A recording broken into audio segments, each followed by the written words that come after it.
এমন একটা পরিস্থিতি আসে যে দেখো ঝামেলা দিয়ে আমি দূরে থাকতে চাই, কিন্তু ঝামেলা আমার ঘাড়ে এসে পড়ে। সেই ঝামেলা কোথা দিয়ে কী হয়ে গেল। আর সোনার চেনটা বিশ্বাস করো আমায় কেউ দেয়নি। আমার মা বলতে তোর ফাঁকা ফাঁকা লাগে, তুই আমার এই যে সোনার চেনটা আছে তুই পর। আমি তারপরে দুর্গা গেছিলাম তোকে, তাই বলেছি আমার সোনার চেনটা আমাকে দিয়ে। তো যাই হোক, বাপন বিশ্বাস মানে সরি বং রন তো এখন আর নেই। বাপন বিশ্বাস কিছুক্ষণ আগেই একটা ভিডিও পোস্ট করেছে, আর তার ভিডিওতে কমেন্টগুলো তোমরা আগে বলি।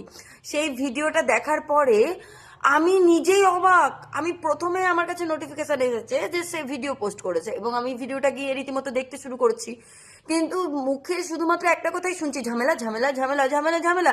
মানে না কোনো সাজানো কথা আছে, না কোনো কথার লাইন আছে, না কোনো কথার শুরু আছে, না কোনো কথার শেষ আছে। কি বলছে না বলছে কোনো কিচ্ছু বোঝা যাচ্ছে না। সে কি এখন সুস্থ? তোমাদের কি মনে হয়? যদিও বা তার কমেন্ট বক্সটা আমি তুলে নিয়ে এসেছি তোমাদের জন্য। তার কমেন্ট বক্সে ভরে গিয়েছে, তুমি এখন সুস্থ নও, তুমি আগে সুস্থ হও, তুমি পৃথিকে আবার তোমার জীবনে ফিরিয়ে নিয়ে আসো। আচ্ছা, আমি কমেন্ট বক্সে আরেকটা জিনিসও বুঝতে পারলাম, তোমাদের নাকি আবার ভিডিও কলে কথা হয়। খুবই ভালো কথা, যেহেতু তোমরা একে অপরের সাথে অতদিন থেকেছো, তোমাদের সম্পর্কটা আবার ভালোভাবে ভালো হয়ে যাক। কারণ তোমাকে দেখে বোঝাই যাচ্ছে তুমি মণিহারা ফণির মতন হয়ে গিয়েছো, তাই তো? তো সেটা স্বীকার করতে শেখো। একটা মেয়ে খুব বেশি কিছু চায় না একটা ছেলের কাছে, সম্মান আর কি বলবো, ভালোবাসা পেলেই একটা মেয়ের মন ভরে যায়। একটা মেয়েকে যদি তুমি সম্মান না দিতে পারো না, সেই মেয়ে কোনো দিনও তোমার কাছে থাকবে না। তাই তোমাদের এই ভিডিওটা দেখার পরে কি কি মনে হলো অবশ্যই কমেন্ট করে জানিও। আর যাই হোক, তার কমেন্ট বক্স তো এই যে আমি নিয়ে এসেছি যতটা পেরেছি তোমাদের জন্য। কমেন্ট বক্সটা তোমরা একটু চেক করে গিয়ে দেখে নিও, বা আমি এই যে দিয়ে দিলাম তোমরা একটু দেখে নিও, আর ভিডিওটাকে অবশ্যই শেয়ার করে দিও। আর তোমরা তোমাদের মতামতটাও জানিও যে তাকে কি সত্যি সুস্থ বলে মনে হচ্ছে, কি মনে হচ্ছে তোমার? যে আমার নাম মায়ের, ঠিক আছে না, ইভেন আমি তো ওর যা যা কিছু ছিল সব কিছু দিয়ে দিয়েছি। দুর্গাপুরে এমন একটা রিল আমার খারাপ লেগেছে, জানি না তার খারাপ লেগেছে কি লাগেনি জানি না। এই ভিডিওটা যদি তার বাবাকে দেখায় তারও খারাপ লাগে। এটা ঠিকই যে যাদের সাথে মিশবে, যাদের সাথে ঘুরবে, তাদের প্রভাব তোমার উপরও পড়বে, কিছু করার নেই। কিন্তু আমার পছন্দ, আমার ইচ্ছা আলাদা, নিজেকে চেঞ্জ করেছি। মানুষের জীবনের কোনো ঠিক নেই যে আজকে ঘুম ভাঙলে সকাল, না ভাঙলে পরকাল। তো সবাই প্রতিটা দিন ভালোভাবে কাটানোর চেষ্টা করে, কেউ অতটা লং টাইমের আমি তো ভাবি না। আমি এতদিনের কথা ভেবে আজকে কি অনেক আগে ডিসিশন নিয়েছি, অ্যান্ড সেই ডিসিশনেই চলছে যে একটা ভালো লাইফ কাটাতে গেলে ভালো মানুষ অবশ্যই আশেপাশে দরকার। আর তাদের চেনো জানো, মনে হবে যে হট করে একা হয়ে গেছি, তো কী হয়েছে, সুযোগ পেয়েছো, এরকম সুযোগ সবাই পায় না, আমি পেয়েছি, ভালো। আবার যদি নতুন করে সব শুরু করতেই হয়, অসুবিধা কি, খুব ভালোভাবে কাটাবো। আর বিশ্বাস করো, এই ভায়োলেন্স মানে আগের যে ভিডিওটা আমার প্রোফাইলে পোস্ট হয়েছে, কোটি কোটি ভিউ, এইসব লোকে যদি পছন্দ করে, বিশ্বাস করো আমার তো মনে হয় ভাই আমি 30 দিন যদি ব্লগ করি না, 7 দিন ভায়োলেন্স দেখতে হবে আমার ব্লগে। মানে হ্যাঁ ভাই, এটা পাহাড়ে নাই বলতে গেলে চলে, কিন্তু আমি যদি এইদিকে কলকাতা, ব্যারাকপুর, হ্যাঁ আমি সব জায়গায় থেকেছি, সব জায়গার রিপোর্ট আমার কাছে আছে। তো পাহাড় ইজ বেস্ট ভাই, বেস্ট। যেগুলো আমার ভালো লাগে, কেন এখানে আমি ছোটো দিয়ে বড় হয়েছি, তো এখানে প্রতি একটা আলাদা টান আমার থাকবেই। তো এই জায়গার প্রতি টান আর পাহাড়ের প্রতি ভালোবাসা আমার অনেক। তো চলো এখন একটু ঘুরে নিই, আর ভালো লাগছে না একা একা কথা বলে যাচ্ছি। সবার সাথে গল্প করবো আর ব্লগ করবো, ওকে।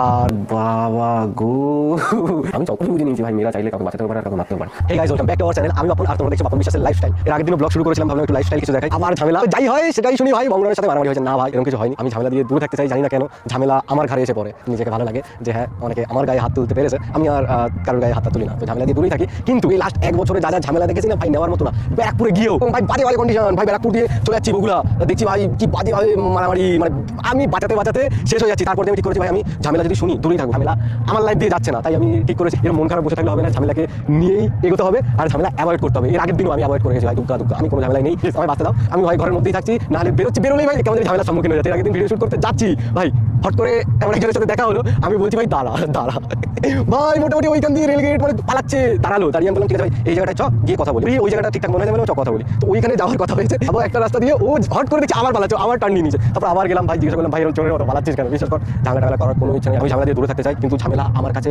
মানে ছটপটি আছে। তাই আমার সাথে যার ঝামেলা আছে প্লিজ মিটিয়ে নে, যতক্ষণ একা থাকে, ঠিক আছে?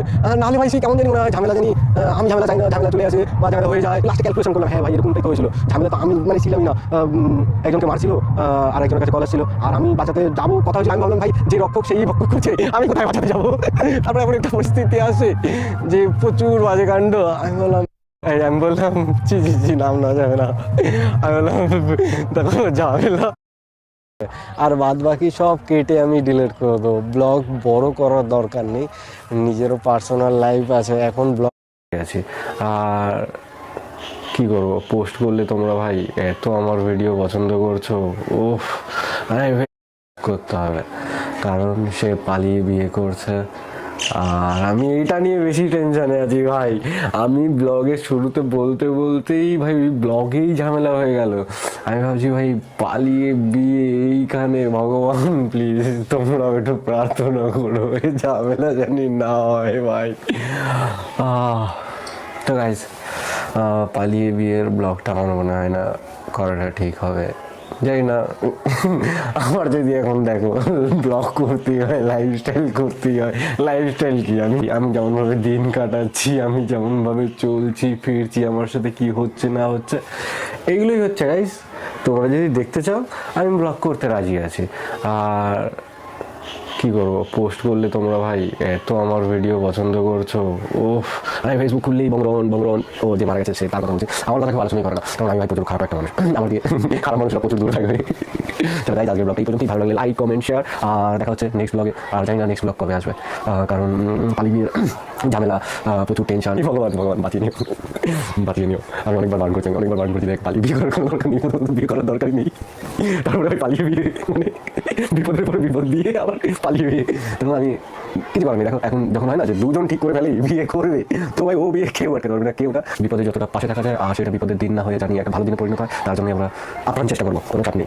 আর যদি জেলে টেলে দেখো তাহলে ভাববে আজকে যে মারামারির কেসটা দেখেছো এর জন্য জেলে হবে না, এরপরে যেই কাণ্ডটা আমি করতে যাচ্ছি ওর জন্য আবার থানা পুলিশ হতে পারে গাইজ। বাই চান্স যদি দেখো যে হ্যাঁ রন্দা আবার জেলে বা লক্ষ্যটা করে, হট করে ঘাপড়ে যাওয়ার কিছু নেই, ভাববে হ্যাঁ রন্দা কাণ্ড ঘটিয়েছে আর রন্দার সাথে হচ্ছে এই সব জিনিসগুলো। ভালো লাগে ভাই, আলাদাই একটা কিক পাই। একটা ডিপ্রেশনে ছিলাম যে এই মারামারিটা এটা হলো, এটা মিটবে কিনা। তারপরে এই দুজনকে ভালো মতো বোঝালাম যে দোষটা দুজনেরই ছিল, মানে যে মারামারিটা হয়েছে মেরেছে দুজনই, এ ওকেও মেরেছে একেও মেরেছে ভালোভাবেই, কিন্তু যেই পক্ষ নাকে মেরে দিয়েছে সেইখান দিয়ে ভাই ভালো মতো রক্ত বেরোচ্ছিল।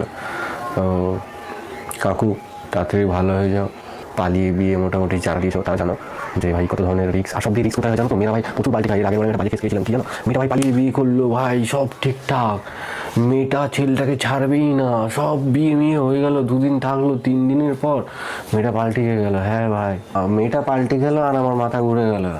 পুলিশের সামনে যখন বলছে না না আমার তো ইচ্ছেই ছিল না, পরিস্থিতির কারণে আমি বিয়েটা করেছি, উড়িয়ে বাবা গো। আমি তখনই বুঝে নিয়েছি ভাই মেয়েরা চাইলে কাউকে বাঁচাতেও পারে আর কাউকে মারতেও পারে। তাই জানি না বন্ধুগণ, তোমাদের আশীর্বাদ আছে, আমার মনে হয় কিছু হয় এই পালিয়ে বিয়েটা হবেই, কারণ ওরা দুজন ঠিক করে রেখেছে, মানে মেয়ে আর ছেলে দুজনেই ঠিক করে রেখেছে, বিয়ে হবে মানে হবে। আর এখন জাস্ট আমরা তার একটা ঢাল, মানে তাকে হয় না যে কোনো ধরনের কোনো প্রবলেম জানি না আসে, যতটা পারবো বাঁচানোর চেষ্টা করবো। আর ইনস্টাগ্রাম যদি সব ঠিকঠাক থাকে তাহলে ইনস্টাগ্রাম স্টোরিতে তোমরা দেখতে পাবে যে মিশন সাকসেসফুল। তো বন্ধুগণ চলো টাটা, কারণ আমাদের এখন মিশনে বেরোতে হবে। আর সব রাত কাটিয়ে দিনের বেলায় ভাই কেউ ক্যামেরা নিল ভাই, ভাঙা বোনটা রাখলি, বাবার হাত ধরে চলে গেলি, মানে আলাদাই হো। তারপরে আমি বলেছিলাম ভাই আমি ব্লগে এগুলো আগে তো লাইফস্টাইল শেয়ার করতে পারিস ভাই। লোকে ভাবে যে হ্যাঁ পাহাড়ে গেছি, পাহাড়ে গিয়ে এর মধ্যে সব কিছু আলাদা হয়ে গেছে। না ভাই, দুর্গাপুজো আমরা এসেছিলাম, অনেক কিছু হয়েছে। দুর্গাপুজো আমি এসে ওয়েট করছি, তোমরা যে রিলটা দেখবে সে তো হলো না, মানে কি একটা সাইড সঙ্গে রিল নিয়েছিলাম, ওটা হচ্ছে দুর্গাপুজোয় আমি কলকাতা এসেছিলাম তখন, তো সব ঠিকঠাকই ছিল। তারপর দিন সকালবেলা বাবার হাত ধরে চলে গেল, আমি ওয়েট করছিলাম, কষ্ট পাচ্ছিলাম ওই ঘরটায়। তারপরে আর আমি থাকতে পারছিলাম না যে ভাই আমি সব কিছু ছেড়ে ছুড়ে তোর কাছে আসলাম, তুই তোর বাবার হাত ধরে কী করে চলে গেলি। 3 দিনের দিন আমি আর কিছু হচ্ছিল না আমার কাছে ওই ঘরের মধ্যে। এই ঘরটাও আমার ভালো লাগে না, এই ঘরটা ছেড়ে আমি পালাচ্ছি, আমার এই ঘরেও মন টেকে না, শুধু বাইরে ঝামেলা জাটিতে ফেসে যাই। তাই আমি এইখান দিয়ে খুব তাড়াতাড়ি পাহাড়ে পালাবো গাইস, খুব তাড়াতাড়ি। ও এইখানে মানুষ অলরেডি যা ঝামেলায় পড়ে আছে, আলাদা করে ঝামেলায় পড়ার কোনো দরকার পড়ে না, এমনিই ঝামেলা হয়ে যায়। আর সেখানে আমি ফেসে যাই, আমার কপালে ঝামেলা আছে, শুধু ঝামেলা মারামারি। বিশ্বাস কর আমার তো মনে হয় যাদের সাথে মারামারি হয়েছে এরা কেউ অপরাধ না, রক্ষক ভক্ষক কেউ। আমি এতক্ষণ ধরে যা গল্প করেছি এই ব্লগটা মানে শ্যুট করতে করতে যেরকমভাবে মারামারিটা হলো,